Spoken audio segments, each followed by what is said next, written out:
Hello students, आप सभी का हमारे यूट्यूब चैनल पर स्वागत है। आज हम ए बॉयज सॉन्ग जो पोइम है उसके सभी जो इम्पोर्टेंट क्वेश्चन बनते हैं, पोइम का समरी क्या है, पोइम की थीम क्या है, पोइम का सेंट्रल आइडिया क्या है, मैसेज क्या है, इन सब बातों पर इस वीडियो में हम चर्चा करेंगे।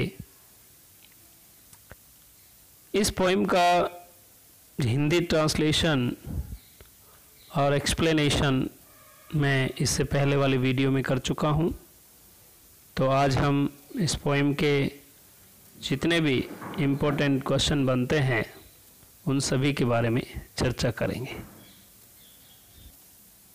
सबसे पहले question number 1, name of the poem a boys song. Poem का नाम है a boys song. Name of the poet Wilfrid Wilson Gibson. Question number 3, difficult word. जैसा कि मैं आपको इस बारे में पहले भी चर्चा कर चुका हूँ कि आपका जो स्टेंजा आता है उसमें एक क्वेश्चन डिफ़िकल्ट वर्ड से संबंधित भी पूछा जा सकता है। तो इस पोइम के जो डिफ़िकल्ट वर्ड है मैं आपको एक बार थोड़ा बताना चाहूँगा। जैसे लिखा है स्नेयर। स्नेयर का मतलब होता है ट्रैप, केज, नेट यानी जाल है, पिंजरा है, फंदा है। Blue tit, a small common bird, एक छोटा सा पक्षी होता है। Sloe means a small bluish black wild plum. Shrub कह सकते हैं बुश यानी झाड़ी, छोटा पौधा। Delight, delight means joy, pleasure, happiness यानी खुशी, प्रसन्नता। सनवर्ड यानी टूवर्ड्स द सन यानी सूर्य की तरफ। Soar, soar means to rise and fly high in the sky. Rhyme scheme of the poem.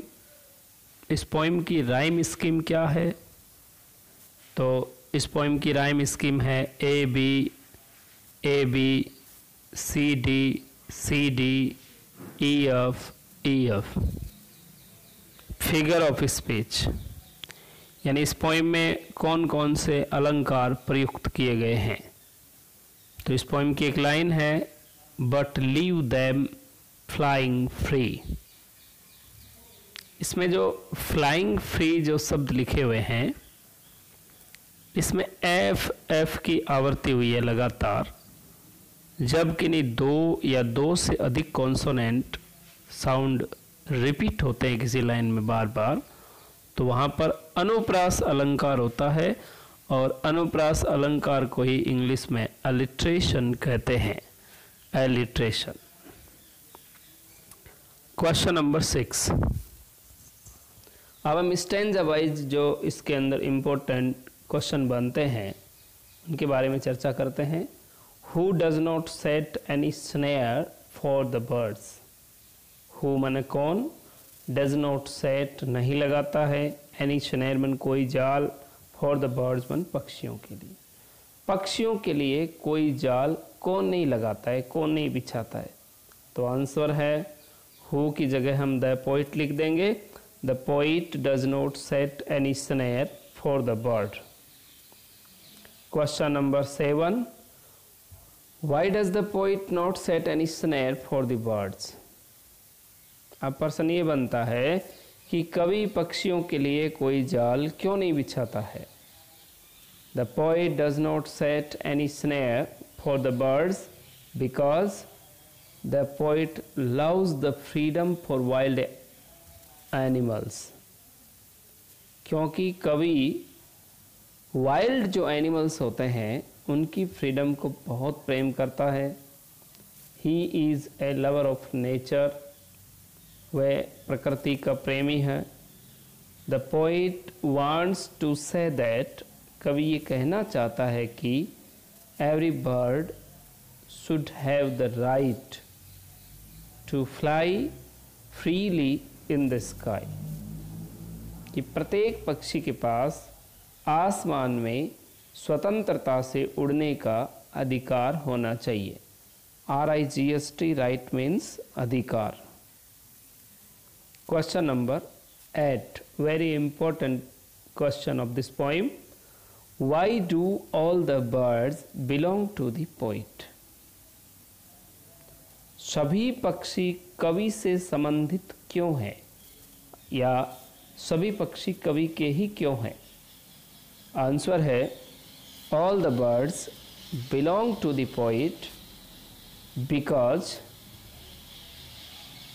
He does not set any snare for the birds. पहला कारण तो यह है कि कवि किसी भी पक्षी के लिए कोई भी स्नेयर या जाल नहीं बिछाता है। He leaves them free to fly in the sky, वह उनको खुले आसमान में उड़ने के लिए छोड़ देता है, इसलिए सभी पक्षी उसके हैं। Why are the birds able to come and go for the poet's joy? पक्षी जो है वो कवि की खुशी के लिए आने जाने में सक्षम क्यों है? हमारी पोइम में लाइन दे रखी है, कवि कहता है कि सभी पक्षी इधर उधर आने में सक्षम क्यों हैं? तो आंसर है the birds are able to come and go for the poet's joy. सभी पक्षी कवि की खुशी के लिए आने और जाने में सक्षम है, because they are free to fly anywhere, वो कहीं भी उड़ने के लिए स्वतंत्र है। The poet does not set any snare for the birds, कवि पक्षियों के लिए कोई जाल नहीं बिछाता। All the birds are free to fly anywhere, हर जगह उड़ने के लिए स्वतंत्र है। Question number 10, which birds does the poet mention in the poem particular? कवि ने विच बर्ड्स यानी कौन से पक्षियों को, डज द पोइट मेंशन कवि उल्लेख करता है, इन द पोएम मन कविता में, पर्टिकुलर यानी विशेष रूप से। कवि किन पक्षियों का उल्लेख विशेष रूप से इस कविता में करता है?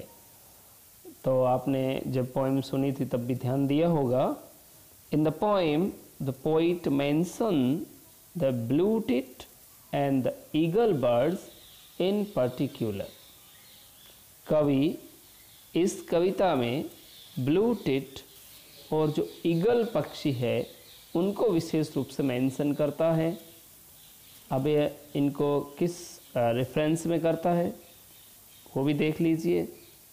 The blue tits are small birds, जो ब्लू टिट है छोटा पक्षी होता है, that sit on small shrub, जो छोटी झाड़ियों पर बैठते हैं। And eagles are big birds, और ईगल बड़े पक्षी होते हैं, that fly very high in the sky, जो आसमान में बहुत ऊंचाई पर उड़ते हैं।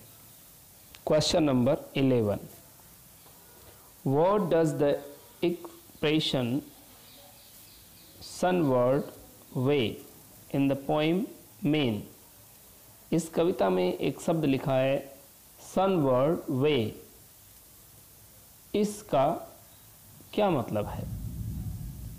इन the poem the expression sunward way means towards the sun। इस कविता में जो sunward way शब्द आया है उसका मतलब है towards the sun, यानी सूर्य की तरफ। Here the poet imagine that, यहाँ कवि कल्पना करता है कि ही इज सोअरिंग, वो उड़ रहा है या फ्लाइंग कर रहा है, ऑन ईगल्स विंग्स, ईगल के पंखों पर, टुवर्ड्स द सन, सूर्य की तरफ। Question number 12, how does the poet articulate his views?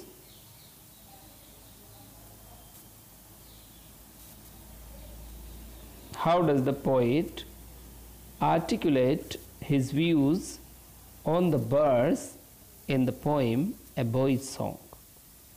A Boy's Song कविता में कवि पक्षियों के बारे में अपने व्यूज मन विचार, हाउ मन कैसे, आर्टिकुलेट यानी व्यक्त करता है। कवि इस पोइम में अपने पक्षियों के प्रति जो अपने विचार है, व्यूज है, आइडियाज़ है, उनको कैसे आर्टिकुलेट करता है, कैसे व्यक्त करता है। कुल मिलाकर के 12 नंबर जो क्वेश्चन है उसके बारे में हम कह सकते हैं इस क्वेश्चन का जो आंसर है उसमें इस पोइम की थीम है, इस पोइम का मैसेज है, इस पोइम का सेंट्रल आइडिया है, सारांश हम कह सकते हैं। तो ध्यान से सुनिएगा। In the poem a boys song the poet articulate his views on the birds. A boy's song कविता में कवि अपने विचार व्यक्त करता है by establishing an emotional bond with them. Establishing यानी स्थापित करके, emotional मन भावनात्मक, bond मन संबंध या रिश्ता with them. इस कविता में कवि पक्षियों के साथ एक भावनात्मक रिश्ता स्थापित करके अपने विचार व्यक्त करता है। कवि क्या कहता है?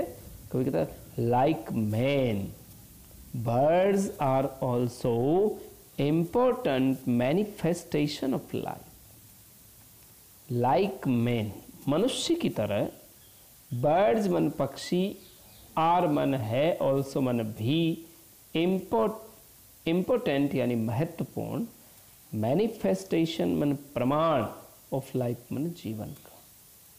मनुष्य की तरह इस प्रकृति में पक्षी भी जीवन का महत्वपूर्ण प्रमाण है। When birds are allowed to fly freely in the open air, जब पक्षियों को खुले आसमान में स्वतंत्रता से उड़ने दिया जाता है, they add to the beauty of nature and joy of humanity.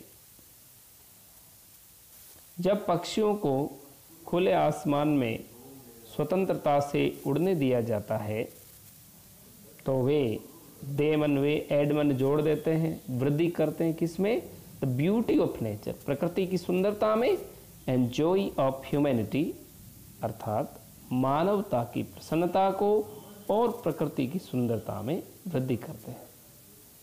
The poet imagine that, कवि कल्पना करता है कि he is flying on eagles wings towards the sun, कि वह सूर्य की तरफ ईगल के पंखों पर सवार होकर उड़ान भर रहा है। Question number 13, why do all the birds according to the poet belong to him? कवि के अनुसार सभी पक्षी उसके ही क्यों हैं? What does the word all suggest to include here? यहाँ जो शब्द all आया है वो क्या सुझाव देता है, क्या दर्शाता है? आंसर देखिए क्वेश्चन नंबर 13 का।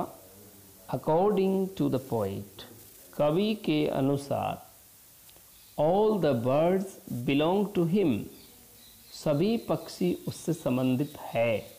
बिकॉज, क्योंकि, he does not set any net for the birds, क्योंकि वह पक्षियों के लिए कोई जाल नहीं बिछाता। He leaves them free to fly in the sky, वह उन्हें स्वतंत्रता से आसमान में उड़ने के लिए छोड़ देता है। ही कीप्स देम अनकेज्ड, वह उन्हें अनकेज्ड रखता है यानी स्वतंत्र रखता है। The word all here suggest to include all the birds of the air. all जो शब्द है उसका इस कविता में मतलब है सभी पक्षी, all the birds of the air, आसमान के सभी पक्षी, from blue tit to the eagle, blue tit से लेकर ईगल तक आसमान के सभी पक्षी का यहाँ जो शब्द दिया गया वो ऑल आसमान के सभी पक्षियों के लिए आया है, जिसमें ब्लू टिट से लेकर ईगल तक सभी पक्षी शामिल है। Question number 14, why does the poet want to see the birds flying freely?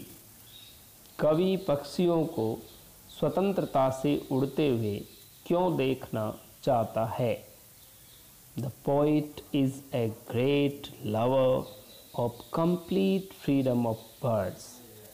The poet मन कवि, इज मन है, ए ग्रेट लवर मन महान प्रेमी, of the complete freedom of birds, कवि पक्षियों की संपूर्ण स्वतंत्रता का एक महान प्रेमी है। अर्थात कवि चाहता है कि पक्षी कंप्लीटली फ्री हो जाए। He does not like to trap them, वह उन्हें ट्रैप करना पसंद नहीं करता। वह नहीं चाहता कि लोग बाग उसका पक्षियों को पिंजरे में बंद करें, उनकी स्वतंत्रता को ख़त्म करें। He wants them to be free, वह उनको स्वतंत्र करना चाहता है। And fly in the sky, और चाहता है कि वो आसमान में उड़े। He gives him, it's gives him joy and happiness, इससे उसे क्या मिलता है? जॉय मिलता है, हैप्पीनेस मिलती है, खुशियाँ मिलती है, प्रसन्नता मिलती है। Question number 15, who belongs to the poet? कवि से कौन संबंधित है? तो very simple answer, all the birds of the air belong to the poet. हवा के सभी पक्षी कवि से संबंधित है। Question number 16, what sings in the heart of the poet? कवि के दिल में क्या गाना बजता है? The blue tit song, blue tit का गाना, सिंग्स मन बजता है, इन the heart of the poet, कवि के दिल में। Question number 17, why is the poet delighted? कवि खुश क्यों है? The poet is delighted because the birds are अनकेज्ड।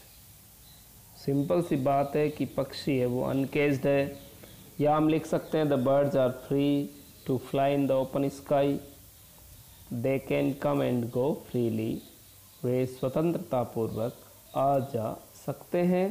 So the poet is delighted, इसलिए ये कवि है वो खुश है। तो प्रिय विद्यार्थियों,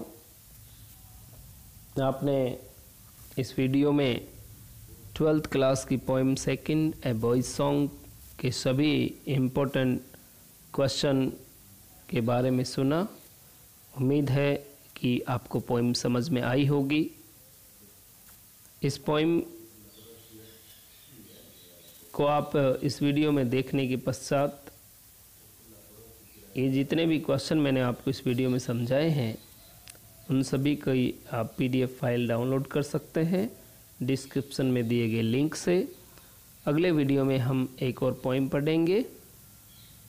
नमस्कार, जय हिंद।